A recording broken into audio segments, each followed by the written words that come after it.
क्या हो अगर आप किसी के साथ एक ही कमरे में फंस जाएं और वह आपकी जान लेना चाहता हो।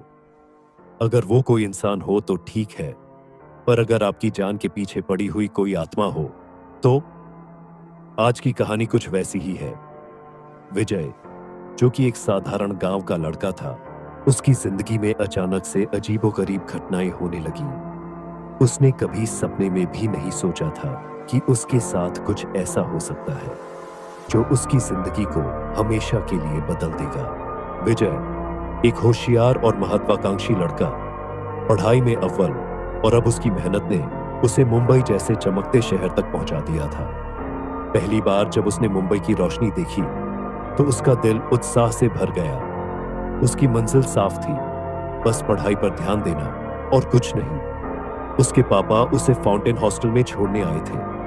हॉस्टल बाहर से ठीक ठाक लग रहा था, लेकिन उनकी नजर कमरा नंबर 312 पर जाकर अटक गई। बाकी कमरों की तुलना में उसका किराया आधा था। जब पूछा गया तो मालिक ने बताया कि वह कमरा बहुत दिनों से बंद पड़ा है और उसकी सफाई भी ठीक से नहीं हुई है। विजय, जो पैसे बचाना चाहता था, उसी कमरे पर अड़ गया। मालिक ने थोड़ी हिचकिचाहट के बाद उसे चाबी दे दी। पहली डरावनी फुसफुसाहट तो विजय ने तभी महसूस की जब उसने कमरे में कदम रखा। वहां अजीब सा सन्नाटा पसरा हुआ था, जैसे कुछ छुपा हो। लेकिन विजय ने उसे नजरअंदाज किया और कमरे की सफाई करने लगा। पहला दिन कॉलेज में अच्छा गुजरा। शाम को लौटकर उसने पढ़ाई शुरू की। तभी अचानक बिजली चली गई और कमरे में अंधेरा छा गया। उस सन्नाटे में विजय को किसी के रोने की आवाज सुनाई दी, जैसे कोई लड़का सिसक रहा हो। विजय ने मोबाइल का टॉर्च जलाया और इधर-उधर देखा, पर वहां कोई नहीं था। बाहर जाकर देखा तो बिजली वापस आ गई थी। उसे लगा कि यह उसका वहम होगा और वह फिर से पढ़ाई में लग गया। लेकिन उस रात वास्तविक भय शुरू हुआ। आधी रात को विजय को लगा जैसे उसके सीने पर कोई भारी बोझ आ गया हो। उसका शरीर अकड़ गया था, जैसे उसे किसी ने जकड़ लिया हो। उसकी आंखें खुलने का नाम ही नहीं ले रही थी। वह खुद को हिलाने की कोशिश करता रहा, लेकिन कुछ भी काम नहीं आया। अचानक एक झटके से वह उठा। सांसें तेज चल रही थी, जैसे किसी गहरे डर से उभरा हो। पानी पीकर उसने खुद को संभाला और फिर से सोने की कोशिश की। अगला दिन सामान्य रहा, लेकिन जब वह वापस कमरे में आया तो एक अजीब सी बेचैनी महसूस हुई। वॉचमैन ने उससे पूछा, बेटा सब ठीक है? विजय ने हाँ में सिर हिलाया, लेकिन उसके मन में अजीब से ख्याल आने लगे।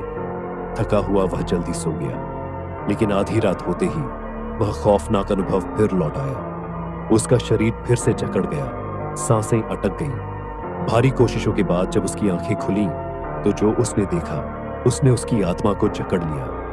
पंखे से एक लड़का लटका हुआ था, करीब 20-22 साल का। उसकी आंखें बाहर निकली हुई थीं, जीभ लटकी हुई और शरीर धीरे धीरे पंखे के साथ घूम रहा था। विजय का शरीर हिलने का नाम नहीं ले रहा था।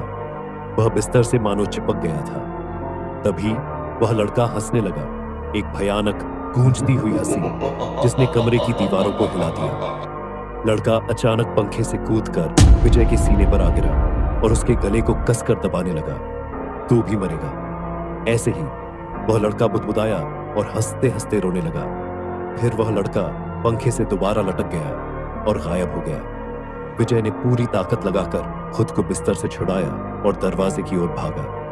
पीछे से हंसी की आवाज आई, कहां भाग रहा है? उसने दरवाजा खोला और बाहर दौड़ गया। वॉचमैन ने उसे देखा, पकड़ा और पानी पिलाया। विजय थर-थर कांप रहा था, कुछ बोलने की हालत में नहीं था। थोड़ी देर बाद उसने पूरी बात वॉचमैन को बताई। वॉचमैन का चेहरा पीला पड़ गया। कुछ साल पहले उसने धीमी आवाज में कहा, कमरा नंबर 312 में एक लड़का रहता था। वह भी गरीब था। एक बार वह एग्जाम में फेल हो गया और यह सदमा सहन नहीं कर पाया। उसने पंखे से लटक कर जान दे दी। तब से जो भी इस कमरे में रहता है उसे यह लड़का दिखाई देता है, इसलिए यह कमरा इतने दिनों से बंद पड़ा था। उस दिन के बाद विजय ने तुरंत अपना कमरा बदलवा लिया और आज भी विजय पंखे के नीचे सोने से डरता है, कहीं उसे फिर से वो लटकता हुआ लड़का न दिख जाए।